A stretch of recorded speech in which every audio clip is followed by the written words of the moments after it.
अस्सलाम वालेकुम, welcome to code with Naqvi. आज की इस वीडियो में हम लोग पढ़ने वाले हैं वेरिएबल के बारे में कि वेरिएबल को हम लोग कैसे इस्तेमाल करते हैं और पीएचपी में वेरिएबल कैसे यूज होते हैं और वेरिएबल बनाते वक्त कौन कौन से रूल्स होते हैं जो हमें याद रखने चाहिए।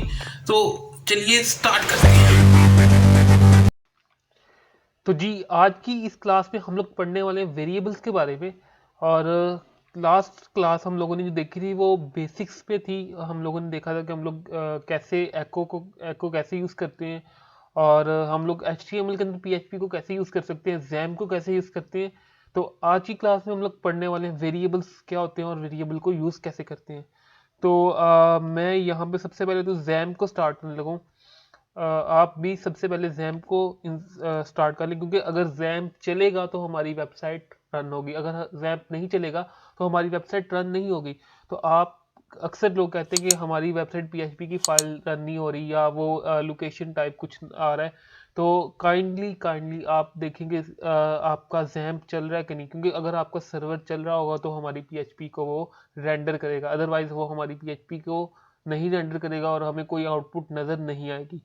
तो सर्वर को सबसे पहले यानी कि जैम को आपने सबसे पहले चालू करना है, और ये आप लोगों ने अपेची और माईसीक्वल पे क्लिक करके इसे स्टार्ट कर लेना है। अच्छा, अब मैं यहाँ पे एक न्यू फाइल क्रिएट करने लगा हूँ। यहाँ पे ये न्यू फाइल यहाँ से मैं क्रिएट कर रहा हूँ और उसका नाम रख रहा हूँ थर्ड क्लास। वैसे तो हमारी PHP को शुरू किए हुए आज चौथी क्लास है, लेकिन पहली क्लास इंट्रोडक्टरी थी और प्रैक्टिकल के हिसाब से ये तीसरी क्लास है। तो आप काइंडली जो पहले वाली दो क्लासेस हैं उनको भी प्रैक्टिकल के तौर पे आप उनको भी देखिएगा। तो अभी मैं यहाँ पे थर्ड क्लास को स्टार्ट कर रहा हूँ। अच्छा, थर्ड क्लास को मैं अब यहाँ पे सिंपल HTML ही ले लेता हूँ, ठीक है। सॉरी, HTML की एब्रीविएशन एमिट एब्रीविएशन के जरिए मैं ये से सारा कंटेंट को ले लेता हूँ, और यहाँ पे मैं लिख देता हूँ PHP थर्ड क्लास, ठीक है। और अब मैं यहाँ पे PHP के वेरिएबल को यूज़ करने लगा, तो मैं यहाँ पे PHP का टैग यूज़ कर रहा हूँ, PHP, और यहाँ पे ये। अच्छा, अब वेरिएबल्स की बात करने लगे हैं। आई होप कि आप अगर PHP कर रहे हैं तो आपको वेरिएबल्स का पता होगा, थोड़ा बहुत आपको आइडिया होगा। अगर आपको नहीं भी पता तो हम लोग इसको स्टार्ट से देखेंगे। और काइंडली एक चीज़ की ये वीडियो शायद थोड़ी सी इसमें मैं लंबी हो जाए, शायद इसमें मैं बेसिक्स बातें करूँ। मैं अभी उन स्टूडेंट को भी साथ देख रहा हूँ कि जिन्हें अभी कोई प्रोग्रामिंग लैंग्वेज का एक्सपीरियंस नहीं है, और वो PHP पे डायरेक्टली HTML CSS या थोड़ी बहुत जावास्क्रिप्ट करने के बाद PHP पे आए हैं। तो हो सकता है कि मैं इसमें थोड़ी सी बेसिक्स बातें करूं। आपको, मुझे पता है कि आपको ये बातें पता हैं, लेकिन थोड़े से उन स्टूडेंट्स के लिए भी मुझे ये करना पड़ेगा। तो आई होप कि आप भी कुछ ना कुछ नया लाजमी सीखेंगे मैं अभी जो बातें करने लगा हूँ। तो बात करते हैं वेरिएबल की। तो अब वेरिएबल क्या होता है? वेरिएबल असल में लाइक कंटेनर होता है। कंटेनर लाइक अभी मैं ये दिखाऊं तो अभी मेरे पास एक चाय का कप है। अब चाय के कप में मैं इसमें चाय डाल सकता हूँ, क्लियर। तो वेरिएबल भी एक ऐसी ही मेमोरी होती है जिसमें आप कुछ ना कुछ स्टोर कर सकते हैं। लाइक ये एक जगह होती है जहाँ पे आप कोई वैल्यू स्टोर कर सकते हैं। तो मैं अगर यहाँ पे लिख दूँ, मैं यहाँ पे अगर कमेंट में लिख दूँ, तो मैं यहाँ पे लिखता हूँ वेरिएबल्स आर कंटेनर्स, ठीक है। वेरिएबल आर कंटेनर, मैंने थोड़ा सा इसका साइज इंक्रीज कर दिया। अच्छा, अब ये कंटेनर होते हैं, जगह होती है जहाँ पे हम लोग इन्फॉर्मेशन स्टोर करते हैं। अब ये होते कैसे हैं? वेरिएबल आपने जब भी बनाना है आपने डॉलर साइन का यूज़ करना है। लाइक अभी मैं यहाँ पे डॉलर साइन यूज़ कर रहा हूँ और यहाँ पे लिख रहा हूँ x इक्वल टू 10। और मैं अगर इसको एको कराऊँ, प्रिंट करवाऊँ एको, और मैं यहाँ पे लिख देता हूँ x इज़, ठीक है। और यहाँ पे मैं डॉलर का साइन दे के यहाँ पे यूँ लिखूँगा और ये यहाँ पे एको हो जाएगा। तो अब मैं इसे स्टार्ट करने के लिए मैं यहाँ पे लोकल होस्ट को स्टार्ट कर रहा हूँ, लोकल होस्ट।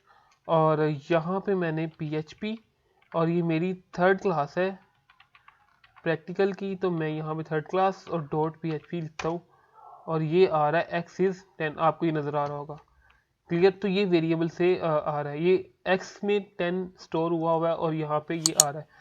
अगर मैं यहाँ पे कुछ और वेरिएबल बनाऊँ और मैं यहाँ पे लिखूँ y equal to I love PHP, तो मैं यहाँ पे अब इसे प्रिंट करता हूँ। मैं यहाँ पे डॉट का साइन देके कंकैटिनेशन कर देता, या अब मैं नया एको यहाँ पे ले लेता हूँ। इंट $x तो कंट्रोल।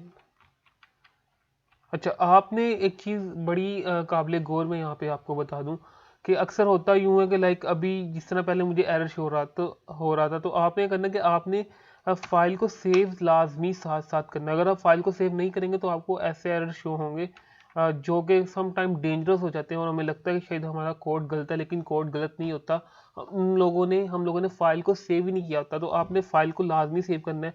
अब मैं यहाँ पे लिखता हूँ, यहाँ पे मैं सिंपल $y को ही प्रिंट करवाता हूँ, और अगर इसकी आउटपुट हम लोग देखें तो ये हमें कुछ यूँ नज़र आ रहा है, आई लव PHP। अच्छा, इसको लाइन ब्रेक करने के लिए मैं यहाँ पे डॉट का साइन लगाता हूँ, और यहाँ पे BR का साइन यूज़, BR का टैग आपने पढ़ा होगा जो हम लोग यूज़ कर रहे थे HTML में लाइन ब्रेक करने के लिए।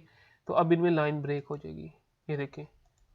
तो असल में यही वेरिएबल्स हैं, ज़्यादा कोई मुश्किल चीज़ नहीं है, बहुत ही आसान चीज़ है जो अभी हम लोगों ने देखा वेरिएबल के बारे में। अच्छा, अब कुछ चीज़ें मैं यहाँ पे बताना चाहूँगा कि वेरिएबल हम लोग क्यों वेरिएबल को कैसे हम लोग इसके नेम वगैरह यूज़ कर सकते हैं।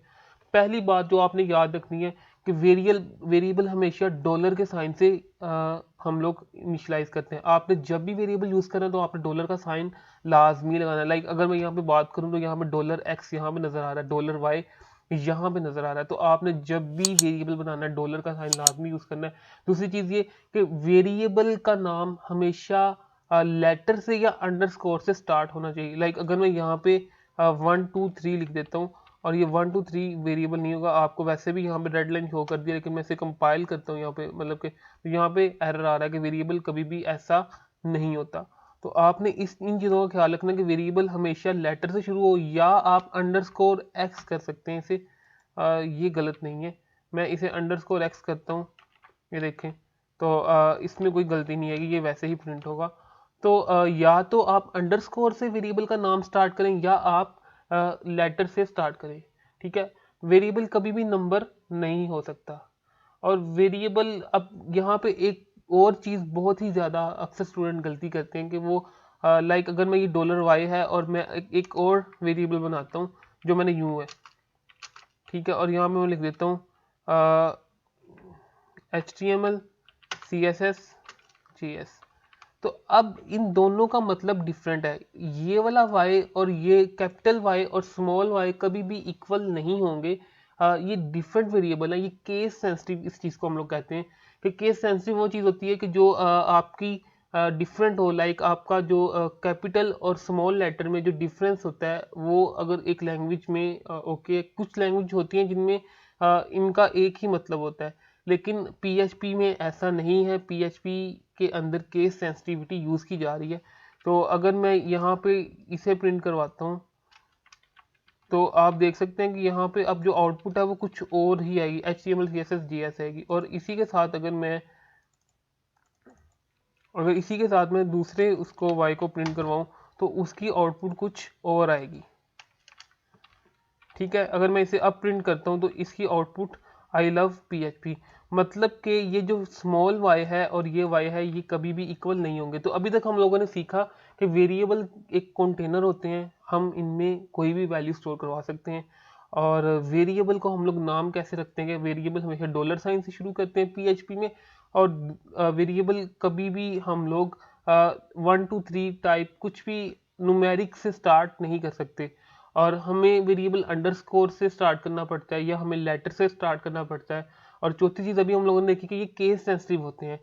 लास्ट में एक और चीज़ बताऊं कि अभी आपने डाटा टाइप का कॉन्सेप्ट पढ़ा होगा, अगर आपने कोई लैंग्वेज पढ़ी हुई है, तो PHP में डाटा टाइप का कोई इतना कंसेप्ट नहीं है।